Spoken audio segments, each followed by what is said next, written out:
Hi friends, welcome to Vansi Recipes and Vlogs. எல்லாரும் எப்படி இருக்கீங்க? எல்லாரும் நல்லா இருக்கீங்கன்னு நினைக்கிறேன். இன்னைக்கு நம்மளோட சேனல்ல ரொம்பவே சூப்பரான டேஸ்டியான சோயா பிரியாணி எப்படி செய்யறதுன்னு பார்க்க போறோம். இதுக்கு இன்னொரு நேம் மீல் மேக்கர் பிரியாணி அப்படின்னு சொல்லுவாங்க. நம்மளோட சேனல்ல ஏற்கனவே நான் சோயா பிரியாணி போட்டிருக்கேன். இது ஒரு டிஃப்ரெண்ட் ஸ்டைல். மசாலா ஃபுல்லாக வறுத்து அரைச்சி ஆட் பண்ண போகிறோம். டிஃப்ரெண்ட் டேஸ்ட்டாகவும் இருக்கும். இந்த ரெசிபி எப்படி செய்கிறதுன்னு பார்க்குறதுக்கு முன்னாடி நம்ம சேனலை இன்னும் நீங்கள் சப்ஸ்கிரைப் பண்ணல அப்படின்னா சப்ஸ்கிரைப் பண்ணிக்கோங்க. கூடவே பெல் ஐக்கானையும் கிளிக் பண்ணிக்கோங்க. இப்போது இந்த பிரியாணிக்கு தேவையான மசாலா ரெடி பண்ணிக்கலாம். அடுப்பில் ஒரு பேன் வச்சுருக்கேன். பேன் நல்லா ஹீட் ஆன பின்னாடி 2 டீஸ்பூன் அளவு ஆயில் ஆட் பண்ணியிருக்கேன். ஆயில் ஆட் பண்ண பின்னாடி அதில் 2 1/2 இன்ச் சைஸ் பட்டை, 2 ஏலக்காய், அன்னாச்சி பூவில் பாதி அளவு, அடுத்து ஜாதிபத்திரியில் கொஞ்சம், அடுத்து 4லேருந்து 5 கிராம்பு, 1 டீஸ்பூன் மிளகு, 1 டீஸ்பூன் சீரகம், 1 டீஸ்பூன் சோம்பு ஆட் பண்ணியிருக்கேன். இப்போது இந்த ஸ்பைசஸ் எல்லாம் லைட்டாக ஃப்ரை ஆனால் போதும். லைட்டாக ஃப்ரை ஆன பின்னாடி நம்ம ஒரு ஆள்காட்டி விரலில் பாதி அளவு இஞ்சியை இந்த மாதிரி சின்ன சின்னதாக கட் பண்ணி போட்டிருக்கேன். இஞ்சியும் லைட்டாக ஃப்ரை பண்ணிக்கலாம். இஞ்சிக்கு ஈக்குவல் அளவு பூண்டு எடுத்திருக்கேன். அதையும் இந்த மாதிரி லைட்டாக அந்த ஆயிலில் ஃப்ரை பண்ணிக்கலாம். நம்ம இந்த பிரியாணிக்கு பண்ணுற மசாலா எல்லாம் லைட்டாக ஹீட் ஆகிற வரைக்கும் வதக்கினா போதும். ரொம்ப வதக்க தேவையில்லை.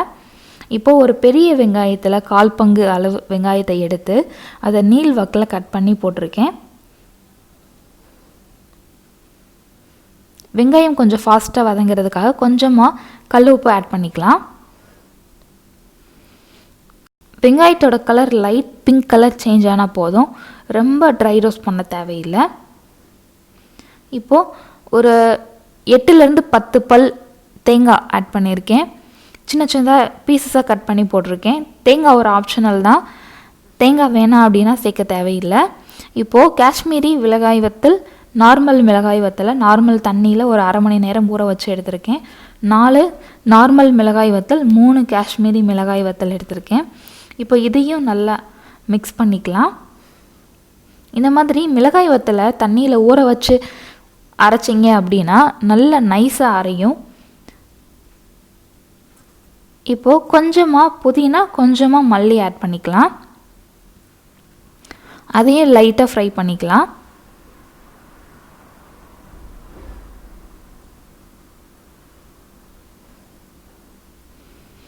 அவ்வளோதான், சூப்பரான மசாலா தேவையான பொருள் எல்லாம் வறுத்து எடுத்தாச்சு. இப்போது இது ஆறுன பின்னாடி தண்ணி சேர்த்து நல்லா திக் பேஸ்ட்டை அரைச்சி எடுத்துக்கலாம்.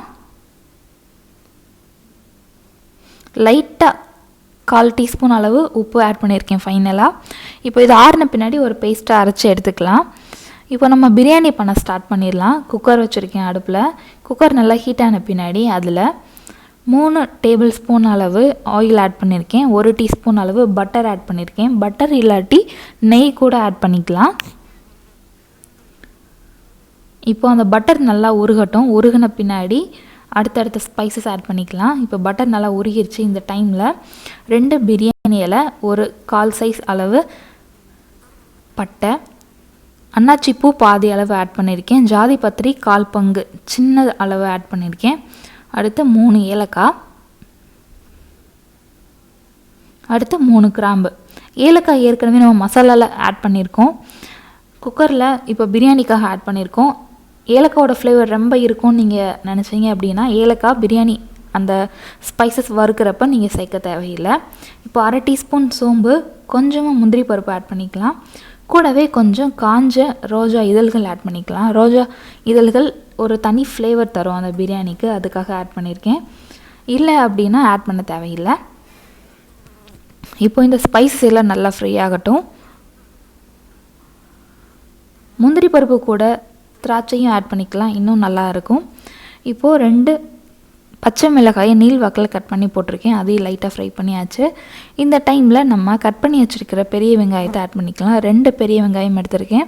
அதை நம்ம நீள் வாக்கில் கட் பண்ணி போட்டிருக்கேன். இப்போது வெங்காயம் நல்லா வதங்கணும். லைட் பிங்க் கலர் வரணும். நம்ம இதுக்கு இஞ்சி பூண்டு தனியாக போட தேவையில்லை. ஏற்கனவே நம்ம மசாலாவில் சேர்த்து அரைச்சனால இதில் தனியாக சேர்க்க தேவையில்லை. இப்போ வெங்காயம் வேகமாக வதங்கிறதுக்காக கல்லுப்பு கொஞ்சம் ஆட் பண்ணியிருக்கேன். ஆட் பண்ணி நல்லா வதக்கிக்கலாம். அந்த ஆனியன் கலர் லைட் பிங்க் கலரில் வரணும். இப்போது ஆனியனோட கலர் நல்லா மாறிடுச்சு, நல்லா வதங்கிடுச்சு. இந்த டைமில் நம்ம கட் பண்ணி வச்சுருக்கிற ஒரு தக்காளி ஆட் பண்ணிக்கலாம். 2 வெங்காயத்துக்கு ஒரு தக்காளி தான் போடணும். பிரியாணியில் தக்காளி அதிகம் சேர்த்தோம் அப்படின்னா அது வந்து தக்காளி சாதம் மாதிரி மாறிடும். அதனால் இப்போது தக்காளியும் வேகமாக வதங்கணும், அதுக்காக கொஞ்சமாக உப்பு சேர்த்துக்கலாம். இப்போது தக்காளி வெங்காயம் அந்த ஸ்பைசஸ் எல்லாத்தையும் நல்லா வதக்கிக்கலாம். அதுலேருந்து எண்ணெய் பிரிஞ்சு வர வரைக்கும் கொஞ்சம் வெயிட் பண்ணணும். இப்போ பார்த்திங்க அப்படின்னா தக்காளி நல்லா வதங்கிடுச்சு, அதுலேருந்து எண்ணெய் நல்லா பிரிஞ்சு வருது. இந்த டைமில் 1/4 டீஸ்பூன் அளவு மஞ்சள் தூள், 1/4 டீஸ்பூன் அளவு நெட்மக் பவுடர் அப்படின்னு சொல்லிட்டு கிடைக்கும், அது கொஞ்சம் ஆட் பண்ணியிருக்கேன். அது கொஞ்சம் வாசனைக்காக தான் ஆட் பண்ணேன், அதுவுமே ஒரு ஆப்ஷனல் தான். இப்போது எல்லாத்தையும் நல்லா மிக்ஸ் பண்ணியாச்சு. மிக்ஸ் பண்ண பின்னாடி நம்ம வதக்கி அரைச்ச அந்த மசாலாவும் ஆட் பண்ணிக்கலாம். இதுலேயும் தண்ணி சேர்த்து அரைச்சிருக்கோம். பிரியாணி பண்ணுறப்ப அந்த ரைஸ் ஆட் பண்ண பின்னாடி இன்னும் கொஞ்சம் தண்ணி ஆட் பண்ணுவோம். அதனால் தண்ணியோட அளவு மட்டும் கொஞ்சம் பார்த்து ஆட் பண்ணணும். மற்றபடி வேறு எந்த ஒரு ரிஸ்க்கும் கிடையாது. கொஞ்சம் உப்பு ஆட் பண்ணியிருக்கேன். இப்போது மசாலா ஆட் பண்ண பின்னாடி எல்லாத்தையும் நல்லா மிக்ஸ் பண்ணியாச்சு. மசாலாவும் நல்லா கொதிக்குது பாருங்கள். இப்போ இந்த டைமில் நம்ம தயிர் ஆட் பண்ணிக்கலாம். தயிர் இல்லை அப்படின்னா லெமன் ஜூஸ் கூட ஆட் பண்ணிக்கலாம். 2 டீஸ்பூன் அளவு தயிர் ஆட் பண்ணியிருக்கேன். தயிர் நல்லா மிக்ஸ் பண்ணி விட்டுடலாம்.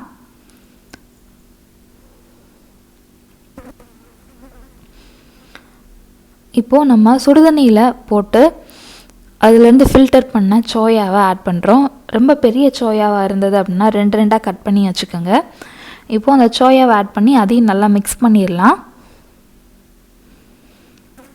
இந்த பிரியாணிக்கு தனியாக கிரேவி பண்ண தேவையே இல்லை. ஏன்னா இதில் ஆட் பண்ணுற மசாலாலே அந்த பிரியாணி ஒரு டிஃப்ரெண்ட் டேஸ்ட்டாகவும் இருக்கும், ரொம்ப சூப்பராக இருக்கும்.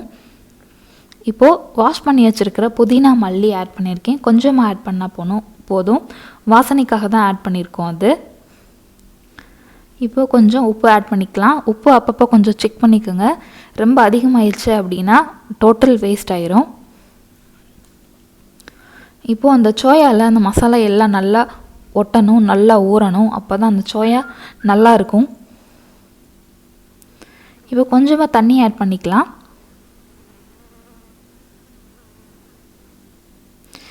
நான் இன்றைக்கி 3 டம்ளர் அளவு பாஸ்மதி ரைஸ் எடுத்திருக்கேன். 3 சின்ன டம்ளர் அளவு பாஸ்மதி ரைஸ் எடுத்திருக்கேன்.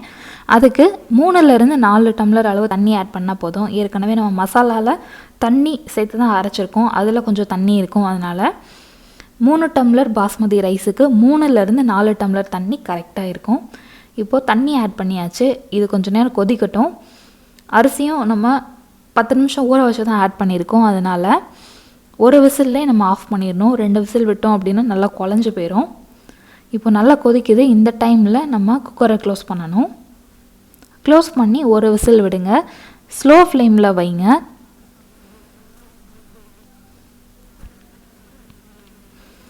இப்போ குக்கர் க்ளோஸ் பண்ணிடலாம். க்ளோஸ் பண்ணிவிட்டு ஒரு விசில் வெயிட் பண்ணணும். உப்பும் செக் பண்ணி போட்டுக்கோங்க. இப்போது ஒரு விசில் விட்டு அந்த ப்ரெஷர் ஃபுல்லாக கம்ப்ளீட்டாக நின்ன பின்னாடி ஓப்பன் பண்ணோம் அப்படின்னா நம்மளோட சூப்பரான சோயா பிரியாணி ரெடி ஆயிடுச்சு.